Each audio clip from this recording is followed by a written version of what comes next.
He is handsome. She is beautiful. He is rich. She is poor. He is the CEO. And she is the snatcher. Lumaki si Allison sa mahirap na pamilya. Ang kasama na lang niya sa buhay ay ang kanyang ina na may sakit sa puso na may maintenance na gamot para sa sakit nito. At ang nag-iisang kapatid na si Melvin, 10 taong gulang. Nakipaghiwalay ang kanyang ama sa kanyang ina dahil ayon dito wala na umanong silbi ang kanyang ina kaya sumama to sa ibang babae.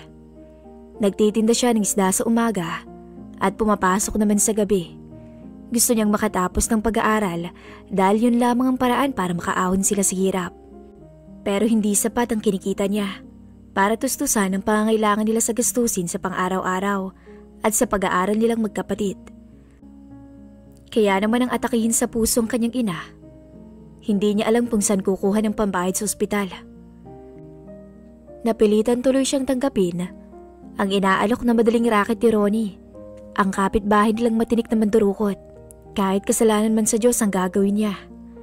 Pero paano kung ang mabibiktima niya ay isa palang bilyonaryo, si Drake Tain Montiliano? Makakaya kaya niyang tanggapin ang parusang maaari nitong ipataw sa kanya? Subaybayan natin ang kwento ng kanilang love story. Uminom na po kayo ng gamot. Ani Allison na inabot ang isang basong tubig at 2 tableta ng gamot sa kanyang ina na nakahiga sa matigas na katre na may latag lamang na banig. Wala silang kutsyon dahil wala siyang kakayang bumili dahil kulang pa ang kinikita niya sa pagtitinda ng isda sa palengke sa pang-araw-araw na gustusin sa bahay nila, pati na rin sa pag-aaral nila ng kanyang nakababatang kapatid. Pati nga bahay nila, mga pirasong lawanit lamang na mga dingding na hiningi pa niya sa kapitbahay nilang nagpapagawa ng bahay dati. Pati bubong nila, butas-butas pa, kaya naman pag umuulan, tuluan ang tuluan sa loob ng bahay nila. Kung matatawag pa nga bang bahay yun. At ngayon nga ay may sakit pa ang kanyang ina. Kailangan ito ng maintenance na gamot para sa sakit nito sa puso. Kaya hindi niya mapigilan ang sariling magalit sa kanyang ama. Basta na lang tong umalis at iniwan sila. At pagkatapos, sumama sa malanding nitong babae. Kaya naman tuloy ngayon nakaatang sa balikat niyang responsibilidad na sana ay ito ang gumagawa. Inabot ng kanyang ina ang baso at isinubo ang gamot na binigay niya rito. Salamat anak. Pasensya ka na. Alam kong nahihirapan ka na. Malungkot na tura ng kanyang ina. 45 years old na to, pero dahil sa may sakit na nga to at kulang pang sustansyang nakukuha sa pagkain, para na tong 70 years old. Hinakbayan niya to at pilit ng ngumiti. Ano ba kayo mama? Kung ano-ano yung sinasabi ninyo. Hindi ko ho kayo pababayaan ni Melvin. Kasi mahal ko kayo. At kahit mahirapan ako, basta magkakasama tayo okay lang yun sa akin. Anya na tumingin sa maputla nitong mukha. Nakita niya ang pangingilid ng luha nito. Oh, huwag kayong iiyak. Ayaw ko nang naiyak kayo mama. Mabilis naman ito yung pinahid at pilit ang umiti sa kanya. Napakaswerte ko. At nagkaroon ako ng anak na katulad mong mabait. Ay mama naman, hindi lang mabait no? Maganda pa. Nakangiting turan niya dito. Totoo naman ang sinabi niya. Maganda siya, matangkad at morena.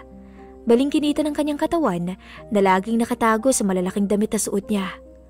Mahaba ang kanyang alon-alon na buhok na lagi niyang pinupuyod at ipinapailalim sa kanyang sombrero.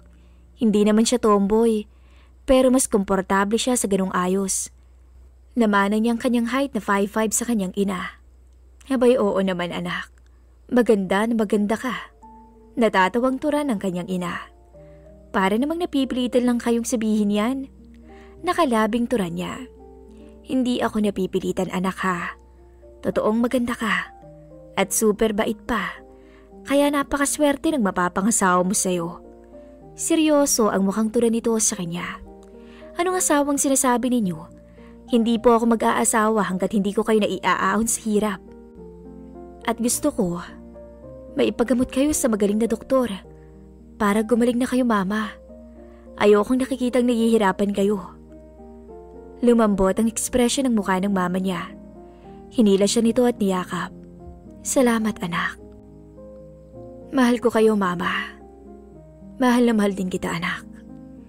Biglang bumukas ang pinto at pumasok ang kanyang kapatid na si Melvin. Nakasuot pa to ng luma nitong uniforme. Nasa grade 4 na ito. Nagdrama na naman po ang mga babae. Umiling na bungad ito. Napatawa naman sila ng kanyang ina. Bakit bang mga babae sobrang madadrama? Buti na lang naging lalaki ako. Anito, napasalampak na umupo sa kahoy na silya. Magmerienda ka na nga dyan. May piritong saging dyan sa lamesa. Anya, saging na naman? Wala bang burger man lang? Reklamo nito. Magreklamo pa ba? Kumain ka na lang kaya no? Kung ayaw mo ako nalang kakain, tinira ko na nga yun sa'yo eh. Anya na tinungo ang maliit nilang lamesa at kinuha ang plato na may lamang pritong saging. Maagap namang yung inagaw ni Melvin. Akin na, masarap kaya to. Mas masarap pa to sa burger eh. Napatawa naman sila ng kanyang mama dito. Nagpapasalamat na rin sa Diyos na kahit wala silang magarang bahay, maraming pera, meron naman siyang mabait na ina at nakakatuwang kapatid. Kaya para na rin siyang tumama sa loto at ang panalo niya ay ang mga to. Sisikapin niya na makapagtapos ng pag-aaral. 1 taon nilang graduate na siya sa kursong Information Technology at sana pagka-graduate niya ay makahanap agad siya ng magandang trabaho. Bili na kayo! Sariwang isdang tinda ko, sigaw niya. Magkanong kilo ng bangus? Anang matandang lumapit sa pwesto niya. 140 po ma'am, ilang kilo? Parang kamahal yata. Anito na pinindot ang tiya ng bangus. Murang-mura na nga po ma'am at hindi na kayo lugi kasi sariwang tinda ko. Tingnan niyo po ang mata hindi pa duling. O siya, bigyan mo ako ng 2 kilo. Okay ma'am, pang anong luto po ba? Sinigang? Daing? Yung 1 kilo pang sinigang, yung 1 kilo naman ay pang daing. Anito na dumukot ang pera sa wallet ito. Nang mahiwa niyang isda at inilagay niya yun sa plastic, ay inabot niya na sa babae. Ito ang bayad. Anito na inabot ang 300 piso. Inabot naman niya yun. Kumuha siya ng suklit, inabot dito. Sa'yo na ang sukli, iha. At dapat laging sariwang tinda mo para dito na ako lagi bumili, ha? Nakangiting turan nito. Salamat po, ma'am. Makakaasa po kayo. Masaya niyang turan. Buenas ang araw na to sa kanya dahil maaga siyang nakaubos ng paninda. Nilinis na niya ang kanyang pwesto nang marinig niya ang bulungan ni na Eda, ang katabi niyang nagtitinda din ng isda, na noon pa man ay mainit ng dugo sa kanya. Halos magkasing edad lamang sila. Ina nito dati ang nagtitinda, kaso laging nirarayuma kaya ito nang pumalit, na araw-araw ay laging may pintura ang muka. Ano na naman kayang gayumang nilagay ng babaeng yun sa mga isda niya? Abay araw-araw ng ubos eh. Narinig niya ang turan nito sa katabing matabang babae na pinsa naman ito. Talagang ang bruhang babaeng to ay kung ano-ano na naman ang lumalabas sa puro lipstick nitong bibig. Baka naman bumili siya roon sa may labas ng simbahan ng gayuma at binudbud niya lahat sa mga isda niya. Narinig naman yung turan ng pinsa nito. Tapos sabay na naghahagik-gikan ng dalawa.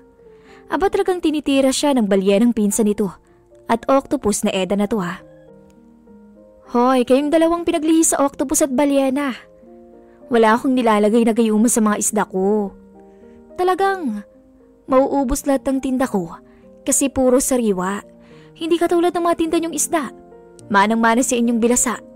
Nakapamewang na bulyaw niya sa dalawa. Parehas namang namilog ang sadya na talagang bilog ng mga mata ng dalawa. Sinong bilasa? Nanggagaliiting bulyaw ni Eda sa kanya. Bingi ka ba? Di ba sabi ko kayong dalawa bilasa? Aba, ang kapal naman yata ng mukha mo ha? Sagot naman ng pinsan nito na namumula ng muka. Hindi niya uurungan ang mato. Walang pwedeng umapi sa kanya. Aping-api na nga sila sa buhay eh, kaya hindi siya papayag na patitignadan niya tapakan ng mga bilasang to. Aktong susugurin siya ng Edna nang biglang dumating si Ronnie, ang kapitbahay nilang may gusto sa kanya, nakilala bilang isang matinik na mandurukot.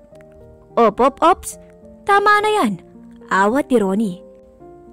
Agad naman na parang naging Maria Clara ang kilos ni Eda, na halatang-halatang pagkagusto sa lalaki. Hi Ronnie, ani Edna na nagpapapi eyes pa. Itinirik niya ang mga mata, sabay irap dito. Ang lanti, anya si isip. Mukhang mainit ang ulo natin ah.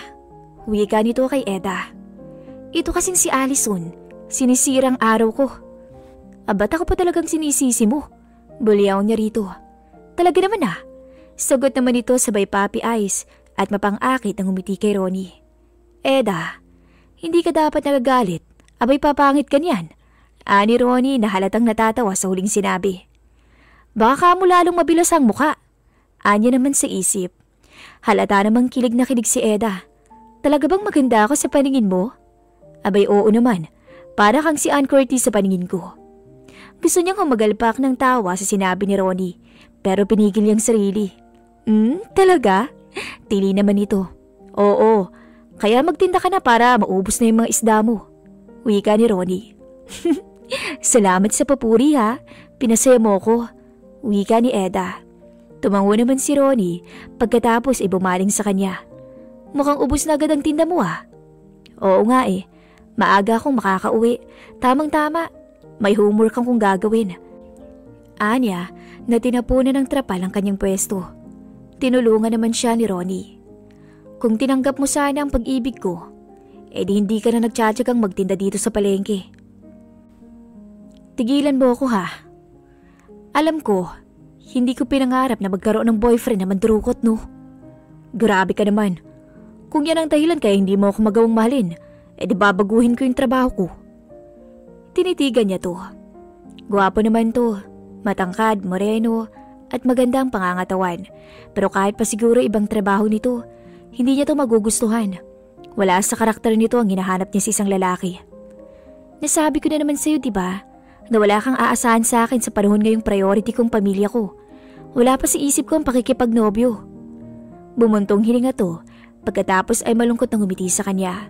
Kung ganun, kumain na lang tayo dun sa turo-turo ni Aling Bebang. Masarap ang tinda nilang lomi. Aniyaya nito sa kanya. Nginitian niya to at wala namang masama kung paunlakan niya ang paanyaya nito. Gutom na rin siya at salamat dahil libre ang hapunan niya.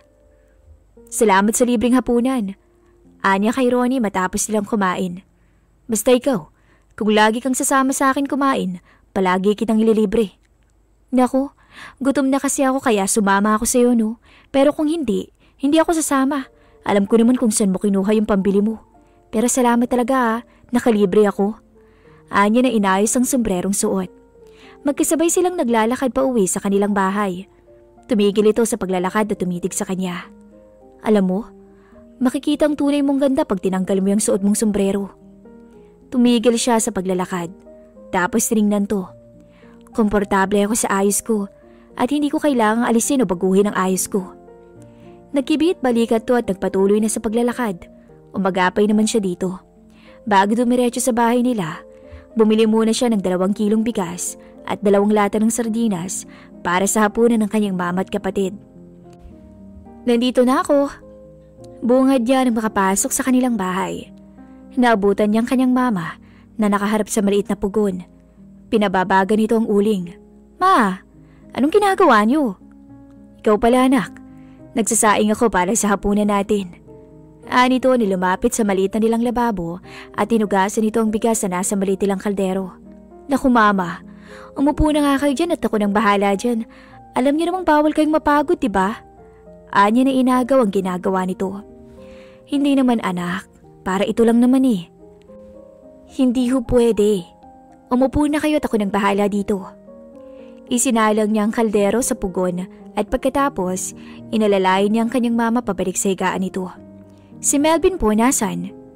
Tanong niya na inilibot ang tingin sa loob ng maliit nilang bahay. Daku, alam mo naman ang batang yun, mahilig makipaglaro. Sagot ng kanyang mama. Nakaupo na ito sa gilid ng katre nito. Ang bata talagang yun, gabi na nasa lansangan pa. Umupo na lang kayo dyan at lulutuin ko ng hapunan ninyo. Bakit, hindi ka ba kakain? Kunot noong tanong nito. Hindi na ho. Busog na ho ako. Kakakain lang namin ni Ronnie. Nagtatanong ang mga matang tumingin to sa kanya. At nakuha naman niyang ibig sabihin ng mga tingin nito. Nagkakamali po kayo sa iniisip ninyo mama. Kumain lang kami at hanggang doon lamang yun. Mabuti naman kung ganun anak. Alam mo naman siguro ang reputasyon ni Ronnie. Ayokong mapasama kadalas sa kanya. Huwag po kayong mag-alala. Alam ko po yun. Anya, nanginitian to. Pagkatapos niyang magsaing, pinakain na niya ang kanyang mama. Nang matapos, naghanda na siya para sa pagpasok sa school. 4 na oras ang klase niya. Simula 8 p.m. to 12 a.m. ng madaling araw. Tutulog lamang siya ng 1 oras at pagkagising, pupunta naman siya sa pinag-aangkatan niya ng maisda kay Mang Bert. Napakabilis ng oras. Huling klase na nila at hindi niya alam kung bakit kinakabahan siya. Gusto na niyang hilain ng oras para makauwi na siya. Nang magpaalam ang kanilang teacher, mabilis siyang tumayo sa pagkakaupo at mabilis na lumabas ng kanyang classroom. Kating-kati na ang paang makauwi ng kanilang bahay. At pagdating niya sa kanilang bahay, lalo siyang binundol nang makitang wala man lang kailaw-ilaw ang kanilang bahay. Nakita niya si Aling Minda na lumabas sa bahay nito. Hawak ang pamaypay na abaniko. Lumapit agad to sa kanya. "Alison, kumusta ng nanay mo? Napuntahan mo na ba siya sa ospital?" Tanong agad nito habang pinapaypay ng sarili. Ano pong ospital? Ano nangyari sa mama ko?" Kabadong-kabado na tanong niya. "Ay, hindi mo pa ba alam? Inatake siya sa puso kaya dinala sa ospital." Hindi na niya tinugunan si Aling Minda. Dali-dali niya na ito ang iniwan. Pumaris siya ng jeep para puntahan ang ina sa ospital. Kaya pala kanina pa siya kinakabahan. Kaya pala hindi siya mapakali. Ito pala ang dahilan. Namalayan na lang niyang tumulo na ang 2 butil ng luha sa kanyang pisngi. Natatakot siya sa isiping maaaring nawala ng kanyang mama sa kanya. Ito at si Melvin na lang ang meron siya. Hindi siya papayag na pati ang mama niya ay mawala sa kanya. Pinahid niya ang kanyang luha. Nang makarating siya sa ospital, tumungo agad siya sa nurse station para itanong ang kalagayan ng kanyang mama. "Alison." Napalingon siya sa tumawag sa pangalan niya at nakita niya si Ronnie. "Kumusta ang mama ko?" "Huwag kang mag-alala. Okay na siya, sabi ng doktor. Mild stroke ang nangyari sa kanya, pero dapat ingatan na huwag na itong maulit dahil baka daw hindi na niya kayanin." Mahabang litanya nito. "Salamat sa Diyos at okay na siya." Bulalas niya. Para siyang nabunutan ng tinig sa dibdib. "Halika, puntahan natin siya." Ayaw niya dito. Tumango ito at nagpatiuna na lumakad sa kanya. Sumunod naman siya dito. Pagpasok nila sa kwarto ng kanyang ina, nakita rin niya ang ibang pasyente sa loob ng malawak na kwarto. Agad siyang lumapit sa kanyang ina. "Ma!" Naiiyak niyang turan. Hinawakan niyang kamay nito. "Huwag kang iiyak. Di ba ayaw nating umiiyak? Dapat lagi lang nakangiti." Mahinang turan ng kanyang mama. Tumango siya at pinigil na mapahikbi. "Magpagaling kayo ha?" "Oo naman anak." "Ate, pwede bang ibili mo ako ng tinapay? Gutom na ako eh." Singit ni Melvin na hinilot pa ang tiyan. "Kahit kailan talaga hindi ka na nabusog. Kakabili ko lang sa'yo ng tinapay kanina." Si Ronnie. Dumukot siya ng 20 pesos sa kanyang bulsa at iniabot sa kapatid. "O, bumili ka na." "Thank you ate ha." Anito at tumakbo palabas ng silid. "Sige na ma. Matulog na kayo para makapagpahinga kayo." "Sige anak." Anito na pinikit ang mga mata. "Salamat Ronnie ha. Buti na lang nandyan ka." "Wala yun. Basta't para sa'yo." Hinitian niya ito at ibinalik ang tingin sa natutulog niyang ina. Malaki ang pasasalamat niya sa Diyos dahil hindi malala ang atake ng kanyang mama. At pasalamat din siya kay Ronnie dahil lagi itong nakahanda para tulungan sila. Hinaplos niya ang kamay ng kanyang mama. Siguradong malaking babayaran niya sa ospital, pero wala siyang pakialam. Ang mahalaga sa kanya ay gumaling ang kanyang mama. Naramdaman niya ang kamay ni Ronnie sa kanyang balikat. Tiningnan niya to at nginitian. "Huwag kang mag-alala. Maayos rin ang lahat. Andito lang ako para tulungan ka." Tumango siya rito at pilit ng umiti. Siguro kung nagkataong disenteng naging hanap buhay nito, baka nahulog ng loob niya rito dahil sa mga kabaitang pinapakita nito sa pamilya niya. Pero hindi eh. May pagkakataon naman to para magbago. Hindi lang nito gustong gawin ang tama. "Ate, Kuya Ronnie, gusto niyo bang tinapay?" Bukad ni Melvin na may dalang ilang pirasong monay. "Naku,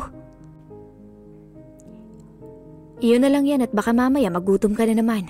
Anya. "Oo nga naman. Mukhang may nakatira dyan sa tiyan mo kasi palagi kang gutom. Hindi ka naman tumataba. Sigunda naman ni Ronnie. Hindi sagot ni Melvin na kumamot pa sa ulo nito. Allison, mauna na akong umuwi. Bukas na ako babalik. Paalam ni Ronnie sa kanya. Sige, mag-ingat ka at maraming salamat talaga sa pagsugod mo dito sa ospital kay Mama. Walang anuman. Sige, tutuloy na ako. Melvin, ikaw na munang bahala sa Mama at Ate Allison mo, ha? Opo, Kuya Melvin. Sagot nito habang punong-puno ang bibig ng tinapay. Sige, Allison. Pagkasabi nito ay tinungo na nito ang pinto. Sinundan niya to ng tingin hanggang mawala na to sa kanyang paningin. Ate, boyfriend mo si Kuya Ronnie? Ha? Hindi magkaibigan lang kami. Kala ko mag-boyfriend kayo. Ang lapit nyo kasi sa isa't isa Pero alam mo ate, bagay kayo. Tumigil ka nga dyan. Bata ka pa sa pinagsasabi mo ha. San mo naman nalaman yung salitang boyfriend na yan, Aber? Nakapamewang na tanong niya rito. Sa teleserye sa TV, sagot nito. Teleserye sa TV? Wala nga tayong TV basta ate, huwag ka na magtanong. Matulog ka na nga lang dyan. Ako nang bahala magbantay kay Mama. Wika nito na animoy matandang tao. Napangiti siya, sabay gulo sa buhok nito. Ikaw talagang bata ka. The next day, magandang umaga, Mang Bert. Mas maganda ka pa sa umaga, Allison. Nakangiting sagot ito sa kanya. 3:00 na ng madaling araw. At eto siya sa bagsakan ng isda para umangkat ng kanyang tinitinda sa palengke. Iniwan niya na muna ang kanyang kapatid at mama sa ospital. Kailangan muna niya maghanap buhay para may pambili ng gamot na inireseta ng doktor at poproblemahin na lang niya ang pambayad sa ospital. Inilapag niya ang kanyang dalang banyera. Ilang kilong kukunin mo? Tanong ni Mang Bert na isinasalin ang mga dalang isda sa malaking banyera sa harap nito. Ganun po ulit at sana maubos ang lahat ng tinda ko para may pangbili ng gamot ng mama. Turan niya. Kunot ang noong tumingin nito sa kanya. Bakit? Ano ba nangyari sa mama mo? Bumuntong hininga siya bago sumagot. Inatake ho sa puso at ngayon ay nasa ospital. Ganun ba? Huwag kang mag-alala. Gagaling din ang mama mo. Alam ko naman po yun at alam ko na hindi kami pababayaan ng Diyos. Abay oo naman, sabait mong yan. Hanga nga ako sa'yo. Dahil sa edad mong 18, ikaw nang pumapasan sa lahat ng tungkulin ng isang ama. Simpatsya nito sa kanya. Nginitian niya ito. Salamat po, Mang Bert. At dahil dyan, sa 15 kilong iaangkat mo, ang 5 kilo ay libre na para malaking tubuin mo. Nito na nilagay sa banyera niya ang mga isda. Lamilog ang mga mata niya sa sinabi nito. Hindi siya makapaniwala na gagawin nito yun. Talaga po? Bulalas niya. Oo, pero ngayon lang to ha? Opo, Mang Bert. Maraming salamat po. Malaking tulong po to sa akin. Masayang turan niya. Walang anuman. O siya, lumakad ka na't nang makabenta ka na. Taboy nito sa kanya. Opo, sige po. Maraming salamat po. Tutuloy na po ako. Paalam niya. Sige ate, kumusta mo ako sa mama mo? Sagot nito. Opo, Mang Bert. Maikling tugon niya at binuhat niya ang banyera. At pagkatapos ay pumara siya ng tricycle at nagpahatid na sa palengke. At hindi naman siya nabigo. Sa maghapong pagtitinda, nakaubos siya. Umuwi muna siya sa kanilang bahay para maligo bago siya tutuloy sa ospital. 4,000. Bigkas niya habang kinukwenta ang kinita niya ngayong araw at sa tingin niya hindi pa rin yun sapat. Hay buhay. Bulalis niya na ng lumbaba. Huwag kang mag-alala, Allison. Pasasaan ba't malalampasan mo rin ang lahat ng to? Makakatikim ka rin maginhawang buhay. Pati na rin ang mama at kapatid mo. Bulong niya. Basta't ngiti lang. Inihilamos niya ang kanyang kamay sa kanyang muka. Kaya ko to. Ako pa ba? Naisatinig niya. Pagkatapos ng pagmumuni-muni, gumayak na siya para pumunta sa ospital. Bumili muna siya ng lutong pagkain para sa kanyang mama at kapatid. Pagkarating niya, dumiretso siya sa cashier para magpa-partial bill. Gusto niyang maluha sa halagang nakasulat sa maliit na papel. 15,000 sa loob lamang ng 2 araw. Paano pa bukas? Sa makalawa pa makakalabas ng ospital ang kanyang mama. Dahil yun ang bili ng doktor Kailangan pang obserbahan ang puso nito. Nasa public hospital na to nakakonfine, pero sobrang mahal pa rin ang bill. Nilagay niya ang papeles sa kanyang backpack at tumuloy na sa kwarto ng kanyang ina. Naabutan niya si Melvin na natutulog. Naaawa siya sa kapatid dahil hindi na to nakapasok sa school dahil sa pagbabantay sa mama nila. Pero wala naman siyang magagawa. "Kumusta na kayo, Mama?" Tanong niya at ipinatong niya ang dalang pagkain sa maliit na table sa gilid ng kama nito. "Mabuti na, anak. Gusto ko na ngang lumabas. Mas gusto kong sa bahay nila magpahinga.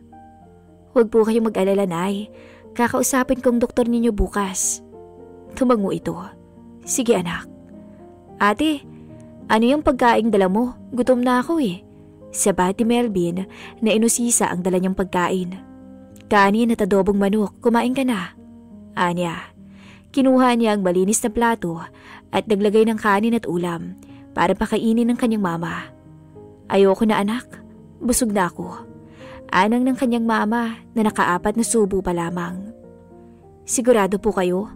Kumain po kayo ng marami para mas lumakas kayo." "Busog na talaga ako, anak. Bigyan mo na lamang ako ng tubig." Inabot niya ang bote ng mineral water at ipinainom dito. Mukhang uhaw ito dahil naubos agad dito ang tubig. "Matulog ka muna, anak. Alam kong pagod na pagod ka na." "Oo nga po, Nay. Iidlip lang po ako saglit ha." Anya na umupo sa bakanting silya sa tabi ng hospital bed nito. "Sige, anak." Tumango siya at isinubsob ang ulo sa kama. At dahil sa pagod sa loob ng maghapon, kahit hindi magandang pwesto sa pagtulog, iginupo siya ng antok. Namalayan na lamang niyang nakatulog na siya. 20,000?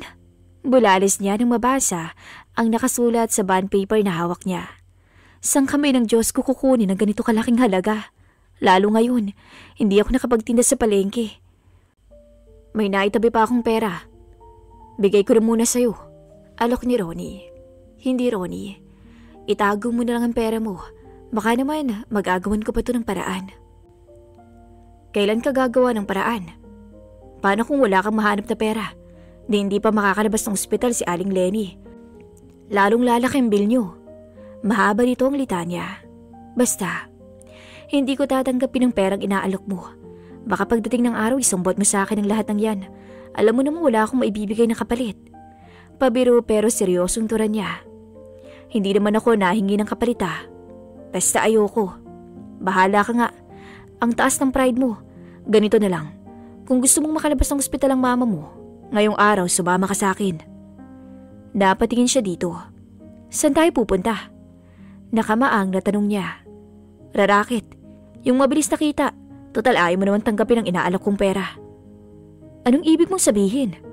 Tanong niya kahit parang alam na niya ang ibig sabihin nito. "Alam mo na yung tinutukoy ko." "Naku, Ronnie, kasalanan yung iniisip mo at hindi ko yan kayang gawin." Umiiling na sagot niya. "Ngayon lang naman, mailabas mo lang dito sa ospital ang mama mo. At tiyak may mga bagong resetang gamot ang kanyang doktor. Paano mo yan mabibili?" Hindi siya umimik.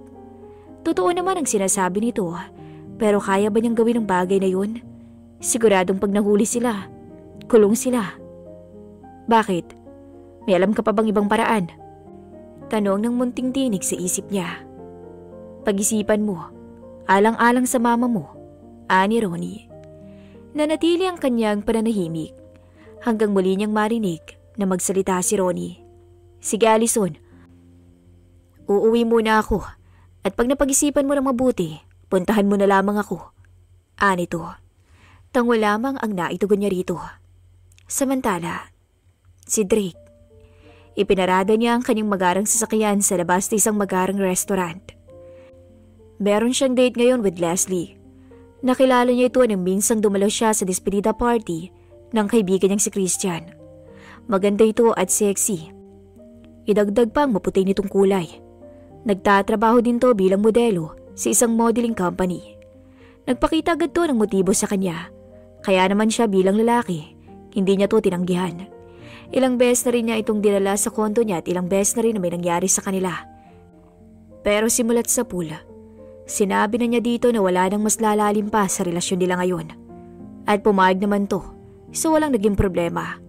Wala pa sa isip niya ang magseryoso sa pag-ibig. Lalo na ang makitang sarili niya na ikakasal. Never. Anya sa isip. Lumabas siya sa kanyang sasakyan nang maipark na to ng maayos.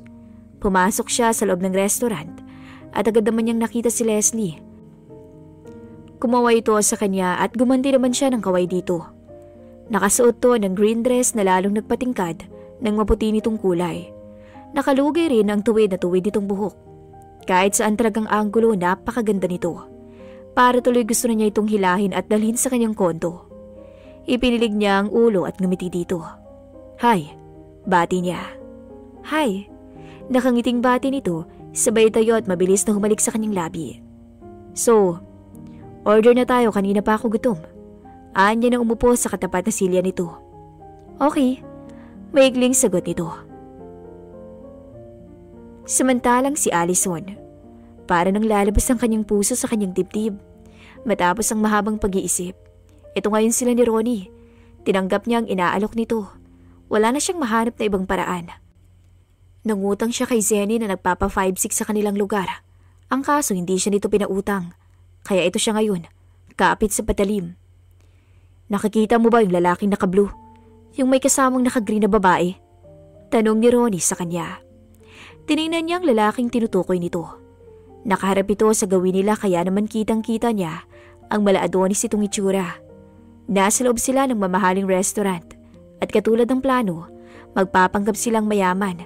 Nakasuot siya ng long sleeve na kulay puti at signature pants na binili pa niya sa ukay at sa kauna-unahang pagkakataon, nag-alis siya ng sombrero at nagpahid ng manipis na makeup sa kanyang muka. Si Ronnie naman ay naka-signature shirt at nakatokong na shorts na tinernuhan ito ng mamahaling sapatos na binili rin ito sa ukay. Nakapako pa rin ang kanyang tingin sa gwapong lalaki. Oh, bakit? Sagot at tanong niya kay Ronnie. Siya ang target natin ngayon at tiyak malaking perang makukuha natin sa kanya. Wika ni Ronnie. Ha? Bakit siya? Wala na bang iba? Anya na inalis ang tingin sa lalaking naka-blue at inilipat kay Ronnie ang kanyang tingin. Parang hindi ko yata kayang gawin dahil kahit napakagwapo ng lalaki, parang natatakot siya sa aura nito. Parang kakaibang dating sa kanya. Anya sa isip. Ngayon ka pa ba aatras? Andito na kayo. Isipin mo na lang ang mama mo. Sabi ng maliit na tinig sa isipan niya. Muli niyang tinignan ng lalaki at sa pag-angat ang tingin niya rito, nagtama ang kanilang paningin. Napalunok siya. Grabe, ang ganda ng kanyang mga mata. Anya sa isip. Saglit lang nagtama ang kanilang paningin dahil muling binalik nito ang tingin sa kasamang babae. Nakita rin niya ang pagngiti nito kaya lumabas ang mapuputi at pantay-pantay nitong ngipin. Hahanap lang tayo ng magandang tiyempo. Narinig niya na tura ni Ronnie. Tanging tubig lamang ang nasa table nila. Hindi na sila umorder ng pagkain dahil can't afford nila ang pagkain sa ganitong restaurant. Hindi rin naman pagkain ang pinunta nila dito. Sigurado ka bang hindi tayo mahuhuli nito? Pabulong na anas niya. Oo naman, huwag kang mag-alala. Ani Ronnie na uminom sa baso nito na may lamang tubig. May tiwala ako sa iyo ha, at siguraduhin muna na hindi tayo mahuhuli. Naku, kawawang mama at kapatid ko pag nakulong ako. Akong bahala. Maikling tugon nito. Ilang saglit pa'y nakita nila ang lalaking naka-blue at kasama nitong babae na tumayo at naglakad palabas ng restaurant. Nagkatinginan sila ni Ronnie parehas. Nangungusap ang kanilang mga mata. It's time. Mahinang anas ni Ronnie bago tumayo, kaya tumayo na rin siya upang sumunod dito. Mabilis ka bang tumakbo? Mahinang tanong sa kanya ni Ronnie. Oo. Kinakabahang turan niya. Okay, good. Siguradong mapapalaban ka ng takbuhan ngayon. Nakita nila ang magkapareha na nagtungo sa parking lot. Sinundan naman nila to ni Ronnie. Lalo niyang napagmasdan ng lalaki. Hindi lang pala to gwapo. Macho pa. Panginoon, patawarin mo po ako sa gagawin ko. Promise po, ngayon lang to dala ng matinding pangangailangan. Piping dalangin niya. Kunwari, bubungguin ko siya. At pag ginawa ko yun, pagkakataon mo na para kunin ang wallet niya. Siguradong nasa likod ng bulsa niya yun ang suot niyang pantalon. Ani Ronnie. Oo, sige. Kinakabahan pa rin sagot niya. Pag nakuha mo, Huwag kang magpapahalata. Tapos maglakad ka ng parang walang nangyari. At pag medyo malayo ka na, tsaka ka tumakbo. Aabangan kita sa may likod ng isang fast food chain. Wika ni Ronnie. At bago pa makarating ang lalaking target nila at ang kasama nitong babae, mabilis ang ginawang paglakad ni Ronnie at pakunwaring binunggo ang lalaki. At iyon na ang go signal niya at mabilis na kumilos ang kanyang kamay at tinukot ang wallet nito sa bulsa. What the hell are you doing? Napakalaki ng daan oh. Binunggo mo pa ako? Galit na bulyaw ng lalaki kay Ronnie. Sorry po. Sir, sorry po. Hinging pa umanhin ni Ronnie na tumingin sa kanya. Tumango siya para ipalam dito na nakuha na niya. Ginantihan siya nito ng tango kaya naman mabilis siyang tumalikod at naglakad palayo ng walang lingon-likod. Narinig pa niyang nagreklamo ang kasamang babae ng target nila pero hindi niya ito pinansin. Tuloy-tuloy siya sa paglalakad. Drake's POV. Naglalakad na sila ni Leslie nang maramdaman niyang may bumunggo sa kanya. Napalingon siya dito at nakita niyang isang lalaki at babae na nakita niya kanina sa loob ng restaurant. What the hell are you doing? Napakalaki ng daan oh. Binunggo mo pa ako? Galit na bulyaw niya sa lalaki. Sorry po sir. Sorry po. Hinging pa umanhin naman ito na tumingin sa kasama nitong babae. Napansin niyang parang may kakaiba sa tinginan ng dalawa at pati na rin ang pasimpleng pagtango ng mga to. At ang mabilis na pag-alis ng babae, pakiramdam niya na parang may mali. Parang may naaamoy siyang kakaiba. Pasensya na po talaga kayo sir. Anas nang nakabangga sa kanya, sabay talikod nito. Sa susunod, titingin ka sa dinadaanan mo para hindi ka makabangga. Wika naman ni Leslie. Let's go Drake. Ayan ito sa kanya. Pero hindi siya kumilos. Nakasunod ang tingin niya sa nakabunggo sa kanya. Tinatanaw rin niya ang babaeng kasama nito. Kinapaan niya ang kanyang wallet sa kanyang bulsa at totoo nga ang kanyang nasa isip. Mandurukot ang dalawa. Talagang sinadya siyang banggain ng lalaki para madukot ang babaeng kasama nito ang wallet niya. Wait me here. Anya kay Leslie at mabilis na sinundan ng lalaking bumunggo sa kanya, pati ang babaeng kasama nito. Sandali! Sigaw niya. Lumingon naman ang lalaki. Pero sa halip na tumigil to sa paglalakad, tumakbo pa ito. Kaya naman lalo siyang nanggagalaiti sa galit. Allison POV. Tuloy-tuloy ang ginawa niyang paglalakad na hindi siya lumilingon. Parang maraming nagliliparang pare-paro sa kanyang tiyan at para ring tinatambol ang kanyang dibdib. Allison, takbo! Sigaw ni Ronnie sa likuran niya. Napalingon siya dito. Tumatakbo na to at kasunod dito ang lalaking kanyang dinukutan. Takbo! Muling sigaw ni Ronnie. Parang kusa namang gumalaw ang kanyang mga paa. Mabilis siyang tumakbo. Halos nababangga na niya ang kanyang mga nakakasalubong. Hindi na niya nilingon pa si Ronnie. Pumasok siya sa isang iskinita at nang masiguro niyang wala nang sumusunod sa kanya, tumigil siya para magpahinga. Hingal na hingal siya. Itinuon niya ang mga braso sa kanyang tuhod. Nang makabawi, inayos niya ang tayo at binuklat ang hawak ng makapal na wallet. Ang kapal nito mukhang punong-puno ng laman. Bulong niya. Ano kaya nangyari kay Ronnie? Nakatakas kaya to? Muling anas niya. Nanlaki ang mga mata niya nang mabuklat ang wallet. Hindi siya nagkakamali. Marami nga yung laman. May halos 30,000 cash sa loob ng wallet. At black card. Nakinuha niya yon at binasa ang pangalang nakasulat dun. Drake 10 Monteliano. Mahinang anas niya. Drake 10 palang pangalan ng lalaki. Muli niyang siniyasat ang laman ng wallet. Naroon din ang driver's license nito. At kahit sa maliit na picture sa driver license ito, talagang napakagwapo ng lalaki. At dahil sa pag-uusisa sa wallet, hindi niya na malaya na may nilalang na sa kanyang likuran. Marami bang laman? Napalingon siya sa nagsalita at ganoon na lamang ang pamimilog ng kanyang mga mata nang mapagtanto kung sino ito. Akto na sana siyang tatakbo ng mabilis nang mahagip nito ang kanyang braso sa tindi ng pagkakahawak nito. Hindi na siya makawala. At balak mo pang tumakas At sa tingin mo saan ka pupunta? Galit na tura ng lalaki na nanlilisik ang matang nakatingin sa kanya. Bigla siya nitong hinila kaya naman napasubsob siya sa malapad itong dibdib.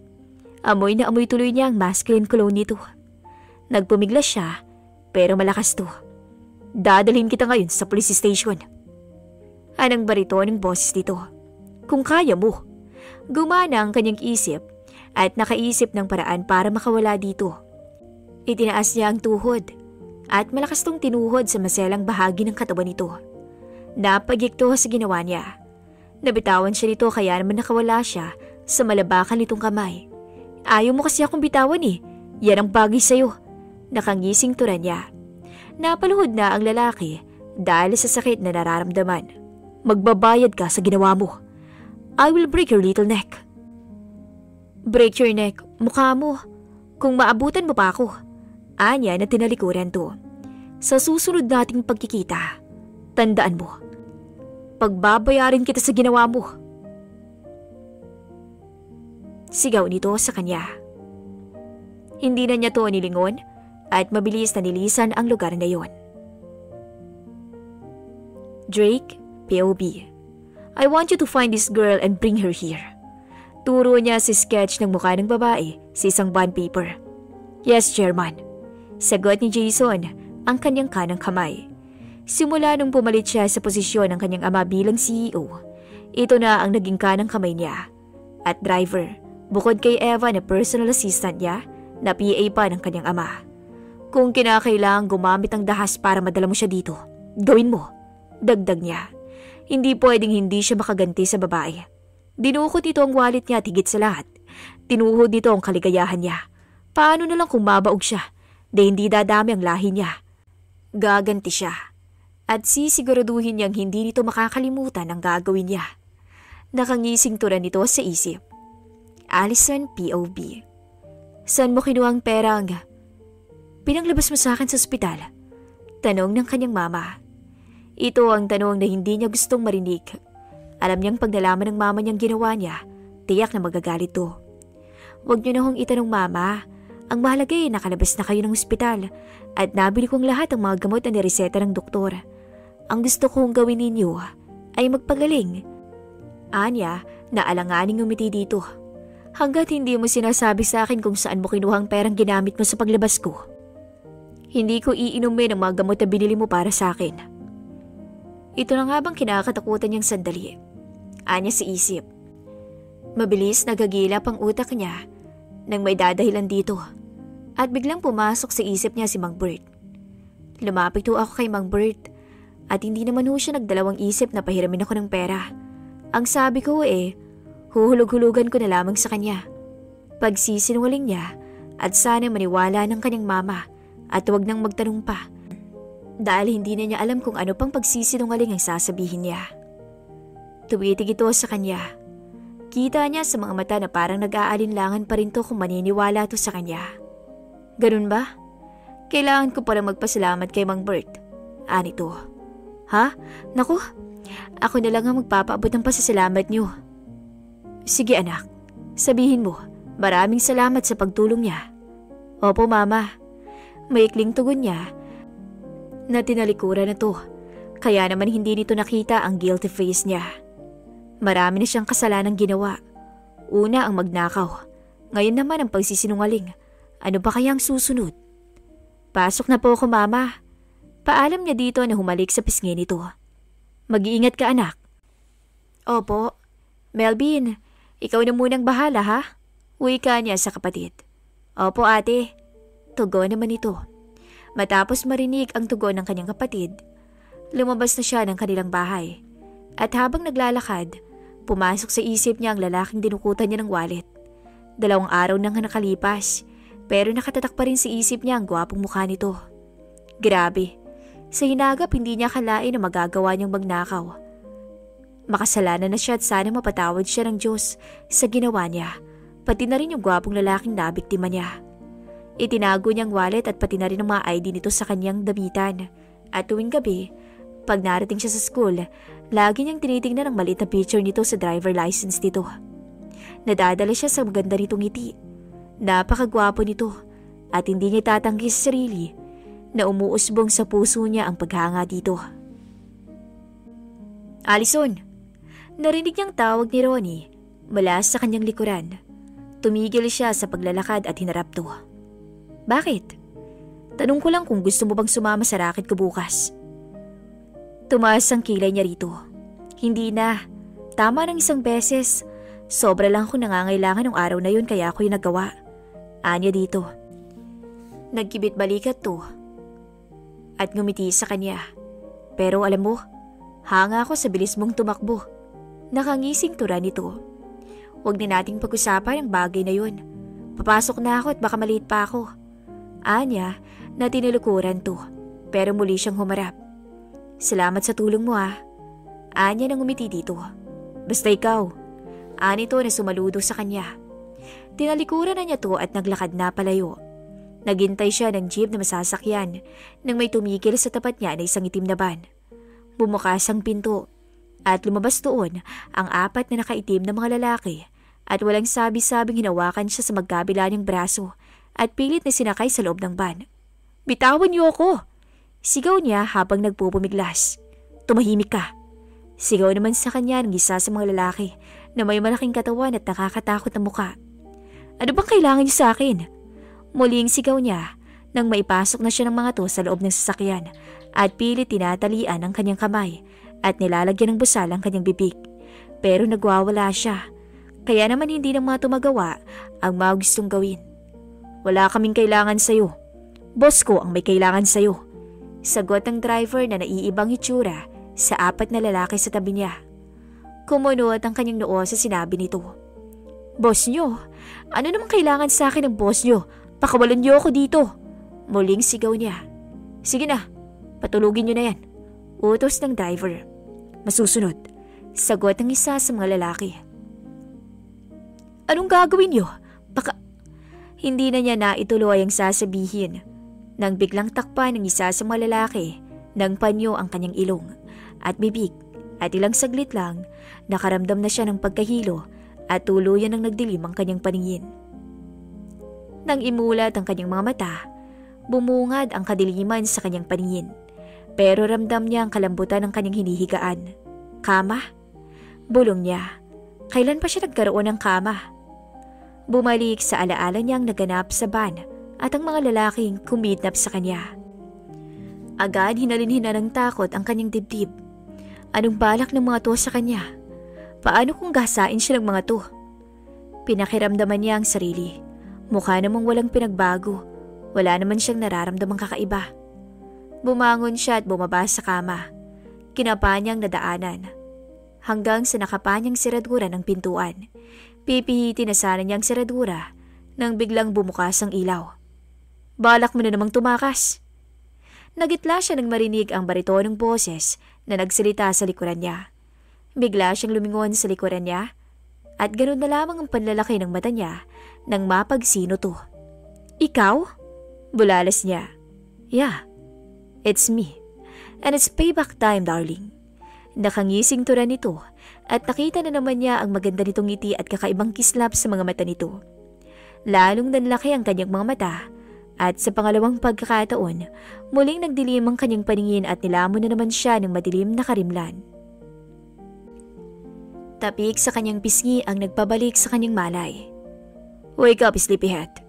Anas ng pamilyar na boses.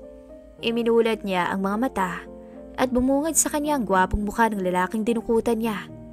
Nakaupo to sa gilid ng kama kung saan siya nakahiga. Bigla siyang bumangon at umupo. Pinagsiklop niya ang mga tuhod at niyakap yun. Kasabay ng nadaramang takot, ang iritikong tibok ng kanyang puso. Natatakot siya sa maaaring gawin ng lalaki sa kanya at natatakot siyang hindi na makauwi sa kanila. Paano na lang ang mama at kapatid niya? Gumawa ka kasi ng kasalanan, kaya ayan, pinarurusahan at sinisingil ka na. Anas ng munting tinik sa isip niya. Bakit mo ako pinadukot? Kabadong tanong niya. Hindi siya makatingin ng diretso sa mga mata nito dahil para siyang pinapaso. Kailangan pa bang itanong yan? Sisingilin kita syempre. Anito na tumayo at nagpalakad-lakad sa loob ng maliit na silid. Napalunok siya. Papatayin ba siya nito? Naku po, Diyos ko. Ayoko pang mamatay. Napakabata ko pa ho at paano na lang yung mama at kapatid niya? Naihintakutang tura niya sa isip. Patawarin mo ko.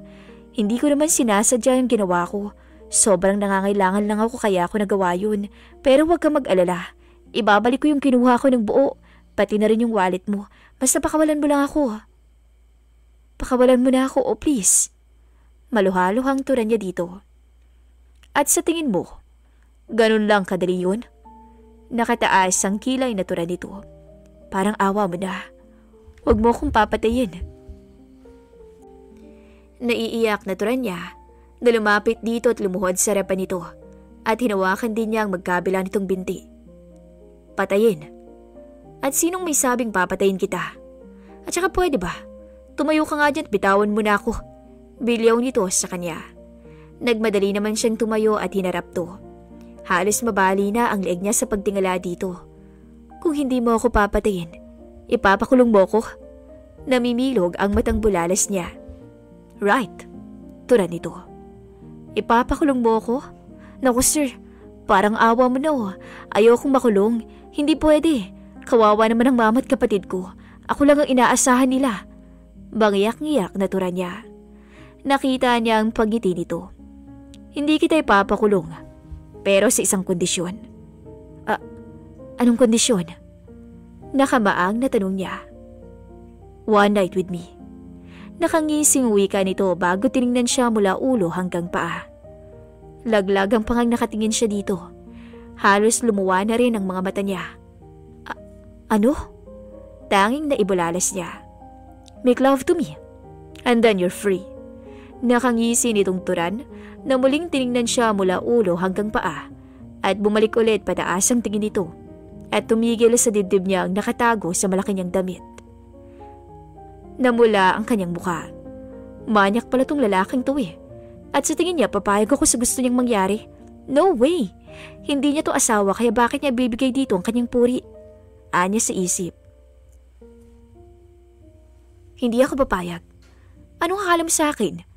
Kaladkaring babae. Bastos. Bulyaw niya rito. Huwag mo akong sisigawan. Galit na bulyaw rin ito sa kanya. Nakaramdam siya ng takot at bagyang lumayo dito. Kung ayaw mo, fine. Sa kulungan ka babagsak at sisiguraduhin kong hindi ka makakalabas doon habang buhay. Nahintakutan siya sa sinabi nito. Parang nakikita-kita niyang sarili na nakahawak sa rehas na bakal. Paano nga kung totohanin nito ang sinabi? Di walang saysay ang pagsisikap niya sa pag-aaral. Wala ka na bang mahanap na babae para maikama? Wika niya na niyakap ang sarili. Well, dapat nga maging proud ka pa dahil nagka-interest ako sa'yo. Mayabang nitong turan. Sobrang taas naman ang tingin mo sa sarili mo. Kung inaakala mo na na-impress ako sa itsura mo, bas nagkakamali ka.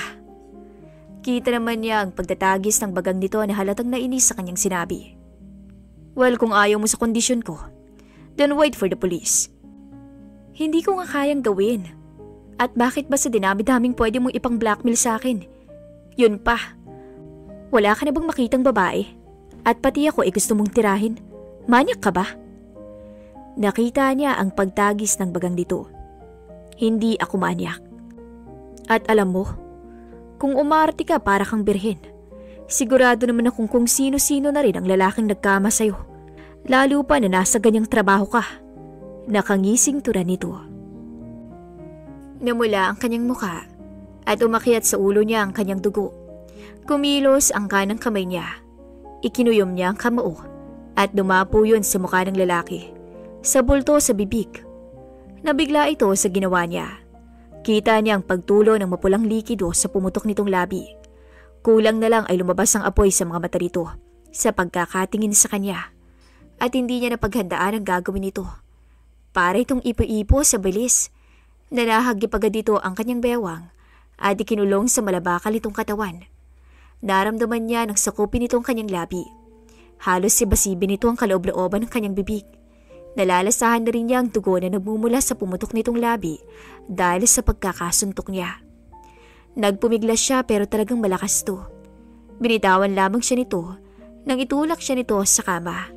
Pagkakataon na sana niyang makawala ng mabilis tong dumagan sa kanya at takpan muli ng labi nito ang kanyang labi. Nagpupumiglas pa rin siya. Itinulak ng dalawa niyang kamay ang dibdib nito. Pero wala pa rin. Malakas talaga ito. Nahagip ng isa nitong kamay ang kanyang mga kamay at itinaas yun sa ibabaw ng kanyang ulo. Nahihilo na siya at hindi dahil sa natatakot at kinakabahan siya. Nahihilo siya dahil sa kakaibang sensasyong dala ng halik nito. Kahit marahas ang halik na binibigay nito sa kanya, ramdam niya ang tamis ng labi nito, pati na rin ang lambot nun. Sa kauna-unahang pagkakataon, nahalikan siya. Nahalikan siya ng isang estranghero. Nang hindi na siya nagpumiglas, naramdaman niyang naging masuyo. Ang paghalik nito, naging banayad, na lalong nagbigay ng kakaibang kiliti sa kanyang pakiramdam. At namalayan na lamang niyang ginagaya na niya ang bawat galaw ng labi nito. Binitawan nito ang dalawang kamay niyang hawak nito at kusa niyang yung pinaikot sa batok nito. Bahala na si Batman. Handa na niyang pagkaloob ang sarili dito. Hindi na niya kayang paglabanan pa ang sensasyong binibigay nito sa kanya. Kung ito ang kabayaran sa ginawa niya, tatanggapin niya. Anya sa isip. Hinubad nito ang kanyang suot na damit. Kaya bra na lamang ang natira. Isinunod naman itong tanggalin ay ang kanyang pantalon. Ipinikit niya ang kanyang mga mata habang inaalis nito ang lahat sa kanya. Ayaw niyang makita ang magiging reaksyon nito. Naramdaman niyang muli itong dumagan sa kanya na wala nang suot na kahit na ano sa katawan nito. Ramdam niya ang makinis itong balat. Muli siya nitong hinalikan sa labi at bumaba iyon sa sensitibong parte ng kanyang leeg. Napaigtad siya nang dumapo ang kamay nito sa kanyang dibdib at ilang sandali pa, pinag-isa na nito ang kanilang mga katawan. Hindi niya alam kung ilang santo ang tinawag niya nang mapag-isa nito ang kanilang katawan dahil para siyang sinasaksak ng 10 beses. Nung una'y naging barahan. Hanggang sa bumilis ng bumilis at hanggang barating na nila ang dako paroon. Tumutulo ang kanyang luha habang nagbibihis. Tulog na tulog ang lalaki. Umiiyak siya dahil ang tanga-tanga niya. Nagawa niyang ipagkaloob ang sarili sa lalaking hindi naman niya kilala, na tanging ang pangalan lamang nito ang alam niya, na palagi niyang nababasa sa driver license nito na nasa kanya. Ngayon wala na siyang utang dito at marahil ito na rin ang huli nilang pagkikita. Nakaramdam siya ng lungkot sa isiping hindi na niya to makikita pa. Hindi niya alam pero kasabay ng pagbibigay niya sa sarili dito ay ang pag-usbong ng kakaibang pakiramdam ng kanyang puso. Nang matapos sa pagbibihis, lumapit siya sa natutulog na si Drake. Pinagmasdan niya ang mukha nito. Kahit sang anggulo, napakagwapo nito. Kitang-kita niyang mahaba nitong pilikmata, ang matangos nitong ilong na bumagi sa makipot nitong labi, na kanina lang ay sakop ang labi niya. Tumaas ang kamay niya sa mukha nito at hinaplos yun. Goodbye. Mahinang anas niya bago tumayo at lumapit sa pinto. Bago siya tuluyang lumabas, isang sulyap pa ang ibinato niya kay Drake. Ang lalaking nag-alis ng kanyang kainosentehan. Allison POV. 2 months later. Hindi niya maintindihan ang kanyang nararamdaman. Parang masusuka siyang hindi. Nakakaramdam din siya ng pagkahilo at ilang araw na rin laging masamang kanyang pakiramdam. Tinatamad na bumangon siya sa kanyang katre at oras na muli ng pagpasok niya sa school. 2 oras din siyang nakapagpahinga mula sa pagtitinda ng isda sa palengke. Marahil masyado lang siyang napapagod sa kanyang trabaho at 2 buwan na rin mula nang ipagkaloob niyang sarili sa isang estranghero na sa pangalan lamang niya kilala. Simula nung umalis siya sa pinagdalhan ng lalaki sa kanya, pilit na niyang kinalimutan ang lahat ng namagitan sa kanila. Kahit napakahirap para sa kanyang gawin yun, lalo na't gabi-gabi ang gwapong mukha ng lalaki ang naiisip niya. Kabaliwan mang tawagin pero nararamdaman niya na may puwang ng lalaki sa kanyang puso. Naligo siya at nagbihis. Nang maayos na niyang sarili, lumapit na siya sa kanyang mama para magpaalam. Ma, pasok na po ko. Anya nang humalik sa pisngi nito. Ingat ka anak. Opo. Lumabas na siya ng kanilang mumunting bahay at naglakad patungo sa sakayan ng jeep. Allison! Nilingon niya ang tumatawag sa kanyang pangalan at nakita niya si Ronnie na palapit sa kanya. Nakangiti ito kaya gumanti siya ng ngiti. O Ronnie, ikaw pala. Anya, kumusta ng mama mo? Bungad na tanong nito. Okay naman na si mama. Tuloy lang sa pag-inom ng gamot para tuluyan na siyang gumaling. Mabuti naman kung ganun. Wala ka na bang balak sundan yung ginawa natin? Alam na niya ang ibig nitong sabihin, kaya umiling siya. Wala na. Okay ng mama ko kaya wala nang dahilan para gawin ko ulit yun. At dahil sa ginawa kong yun, nawala yung bagay na pinakaiingatan ko. Dagdag niya sa isip. Okay, pero pag nangailangan ka lang, lapitan mo lang ako. Salamat na lang pero malabo nang mangyari pa yun. Ayoko nang dagdagan pa yung kasalanan ko. Nagkibit balikat to bilang sagot. Nang may dumating na jeep at pinara niya yun at sumakay na. Nasa kalagitnaan sila ng klase nang makaramdam siya ng pagsusuka. Kaya nagmadali siyang tumungo sa restroom at doon nilabas niyang lahat ang kanyang kinain. Nangihinang napasandal siya sa pader. Ano bang nangyayari sa akin? Bakit ganitong nararamdaman ko? Anya sa isip. Pinunasan niya ang bulubuntong na pawis sa kanyang noo. Nangangatog ang tuhod na lumabas siya ng restroom.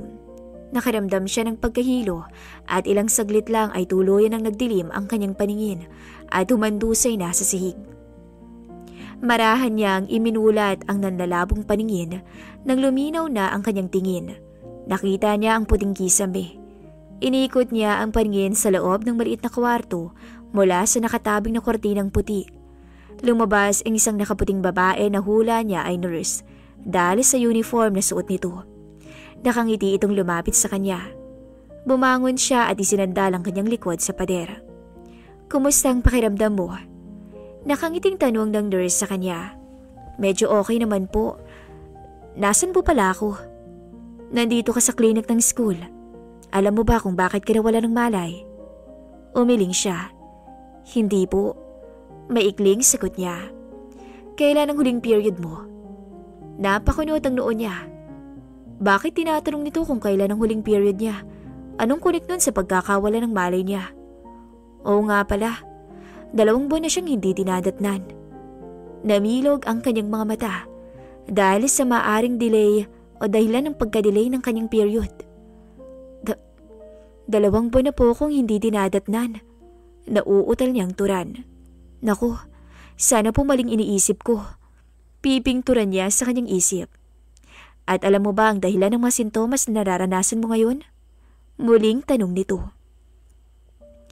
Iling ang tanging naitugon niya. Lumalakas na rin ang kabog ng kanyang dibdib. Natatakot siya sa maaaring sabihin pa ng babae. Buntis ka, iha. At ayon sa sinabi mo, na 2 buwan ka nang hindi dinadatnan, so maaaring 2 buwan na rin yung pinagbubuntis mo. Siguradong kailangan mong magpa-check up para malaman mo ang lagay ng baby. Mahabang litanya nito. Nakaawang naman ang bibig na nakatingin siya dito.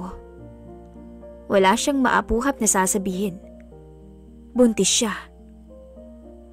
Nagbungang namagitan sa kanilang estrangherong Drake na yun.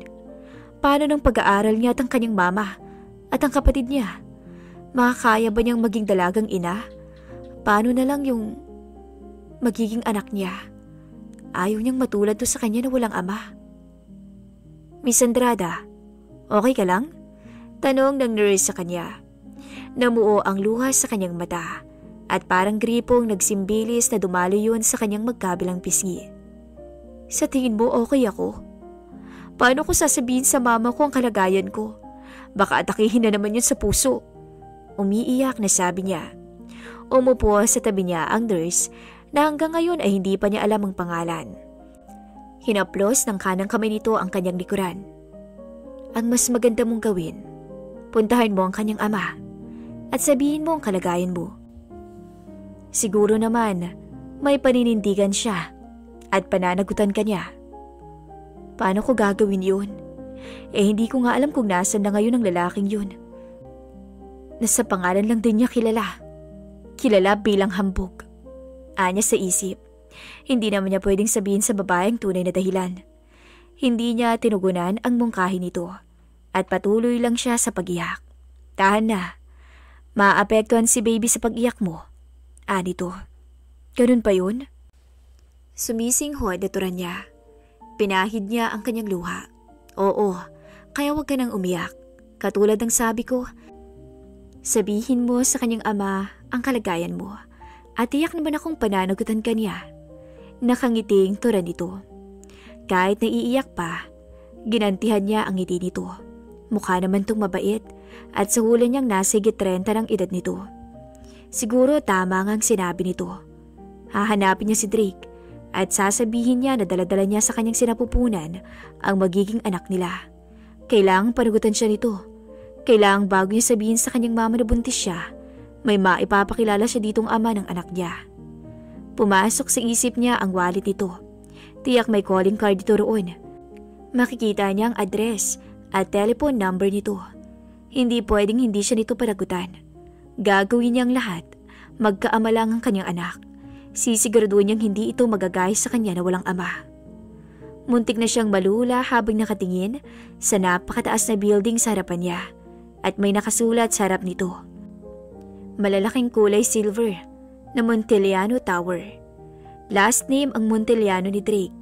Hindi kaya siyang may-ari ng building na to? Totoo pala talagang napakayaman ng papa mo, baby. Anya sa isip habang hinahaplos niya ang kanyang flat pang puson. Lumakad siya papasok sa lobby. Dumiretso siya sa reception area. Hi, magandang umaga po. Pwede ko bang makausap si Mr. Drake Monteliano? Nakangiting tura niya. Gumanti naman ang ngiti ang magandang babae sa harap. Makapal ang lipstick nito na para ng dugo sa pula at mataas din ang pagkakapusod ng buhok nito. At alam niyang may suot itong contact lens dahil sa kulay gray na mata nito. What is your name? Nakangiting tanong nito. Alison Andrada. Wait lang po mama, tingnan ko po kung may appointment kayo sa kanya. Anito na binuklat ang makapal na papel sa desk nito. Sorry po ma'am, pero wala po kayong schedule ng appointment kay chairman. Chairman siya dito? Mataas ng posisyon niya sa kumpanyang to? Yes ma'am, and he's the CEO. Nakangiting sabi ng babae. Napaubo siya sa tinuran nito.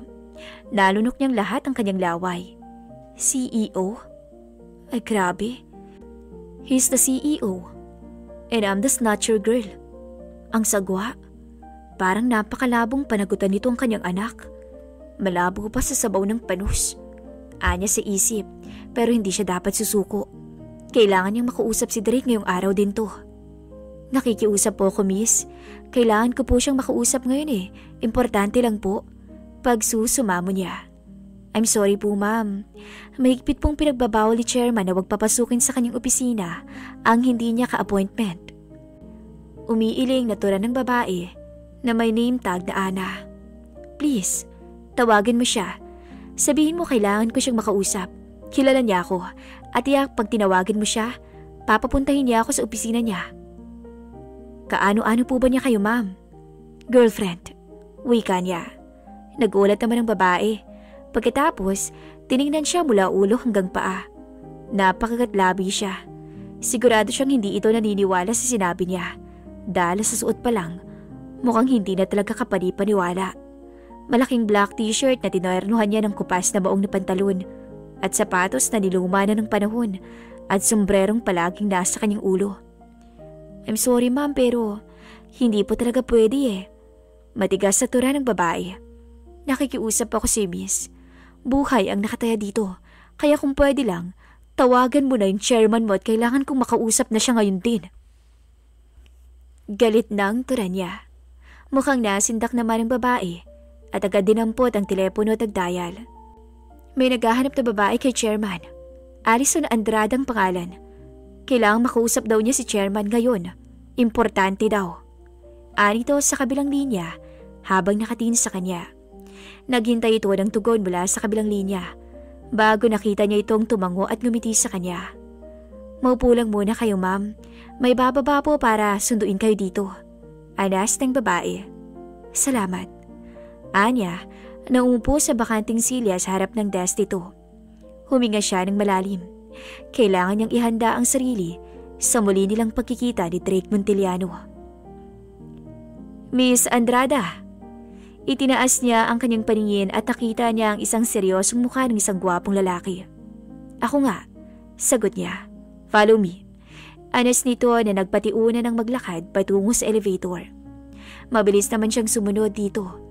Hindi ito umiimik at nananatili lamang tong tahimik at seryoso ang mukha. Kaya naman nailang siya sa lalaki. Hanggang bumukas ang elevator, wala silang imikan. Sabay silang lumabas at sumunod pa rin siya dito.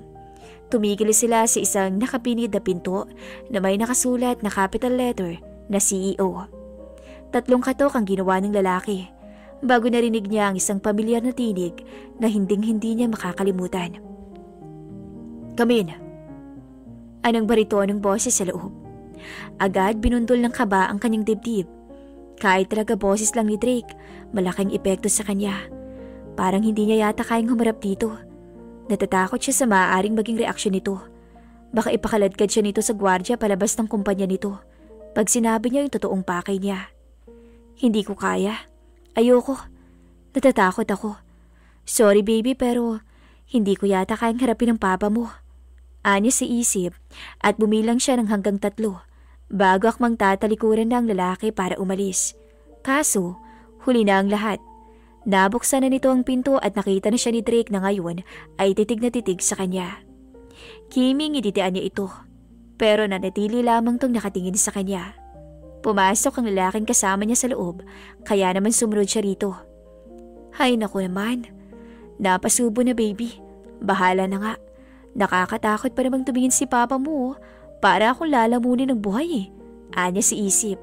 "Sige na Jason, iwanan mo na kami."